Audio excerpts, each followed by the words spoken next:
Breaking news చూస్తున్నాం. Secunderabad నాచారంలోని Raheja Vistas apartment లో బోనాల వేడుకల వైభవంగా జరిగాయి.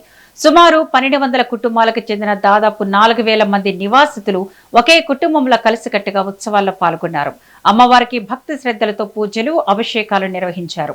అనంతరం ఏ నుంచి ఎఫ్ టవర్ల చుట్టూ అమ్మవారి ఊరేగింపుతో పాటు పలారం బండి ప్రదర్శన నిర్వహించారు. పలారం బండిని సమీపంలోని బంగారు మైసమ్మ తల్లి ఆలయానికి తరలించి ప్రత్యేక పూజలు చేశారు. అనంతరం భక్తులకు అన్నప్రసాద వితరణ చేశారు.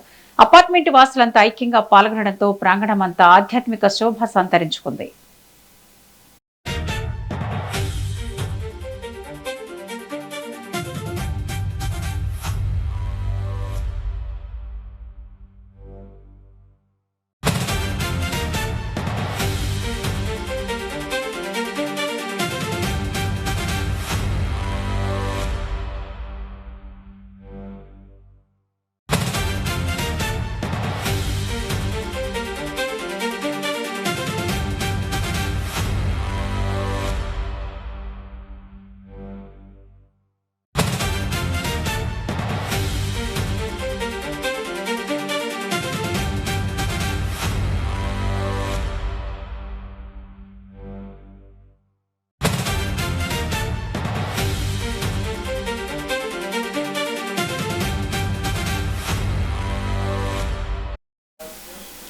ఇక ఇదే అంశంపై మరింత సమాచారాన్ని మా ప్రతినిధి శివ అందిస్తారు. శివ,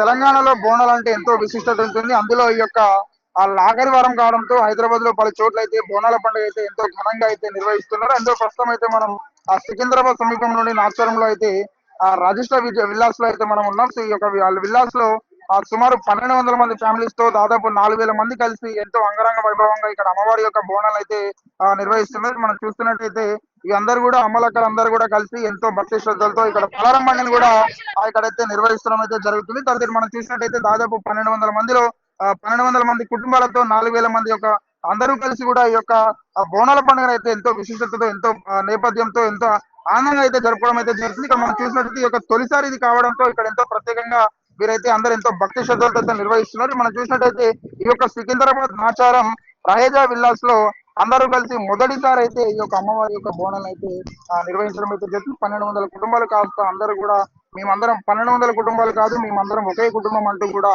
మంచిగానే డబ్బులు వేసుకొని ఒక అమ్మవారి యొక్క విగ్రహాన్ని అయితే ఇక్కడ ప్రతిష్ఠించి ఇక్కడైతే బోనాలు అయితే నిర్వహిస్తున్నట్టు మనం చూసినట్టయితే కనుక ఈ రోజు పోతురాజులతో పాటు ఎన్నో డప్పు మరియు ఇతర నృత్యాలతో అమ్మవారిని అయితే ఘనంగా అయితే ఇక్కడ ఊరేగింపు ప్లాన్ చేయడం అయితే జరిగింది. ఈ యొక్క పలారం మండి ఏదైతే ఉంది ఒక పలారం మండికి మనం చూసినట్టయితే వెనకాల 2 పొట్టెలు కూడా ఉండడం అయితే జరిగింది. ఈ యొక్క 2 పొట్టెలతో అయితే అమ్మవారిని ఊరేగింపుకుంటూ తీసుకెళ్లి దగ్గరలో ఉన్న సమీపంలో ఉన్న బంగారు మైసమ్మ దగ్గరికి అయితే తీసుకెళ్ళడం అయితే జరుగుతుంది. సో ఇప్పటికైతే ఇక్కడ ఉన్న అప్డేట్స్ ఇవి.